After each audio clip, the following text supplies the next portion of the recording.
Cagayan Valley or Region 2 is an administrative region in the Philippines occupying the northeastern section of Luzon.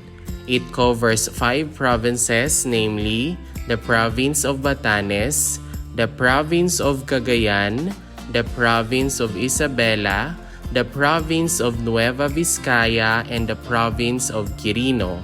The regional center is the city of Tuguegarao. There are 5 provinces, 4 cities, 89 municipalities, and 2,311 barangays. Cagayan Valley is bordered clockwise from the north by the Luzon Strait or Passi Channel, Philippine Sea, Central Luzon, Ilocos Region, and the Cordillera Administrative Region. The following are the provinces, cities, municipalities, and number of barangays comprising the Cagayan Valley region.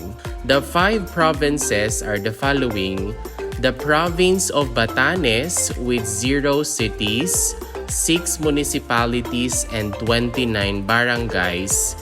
The provincial center is Basco. For the province of Cagayan, there is 1 city, 28 municipalities, and 820 barangays. The provincial center is Tuguegarao City.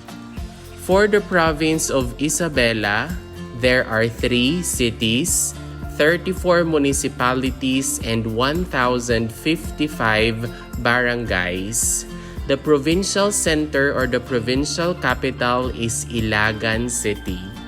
For the province of Nueva Vizcaya, there are no cities, 15 municipalities, and 275 barangays. The provincial center or the provincial capital is the municipality of Bayumbong.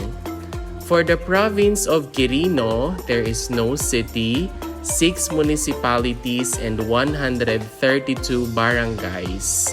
The provincial center or the provincial capital of the province of Quirino is Cabarugis. Once again, for the Cagayan Valley region, there are 5 provinces, 89 municipalities, and 4 cities. The total number of barangays in the region is 2,311. If you learned something new from this video, please don't forget to click like, leave a comment, and subscribe.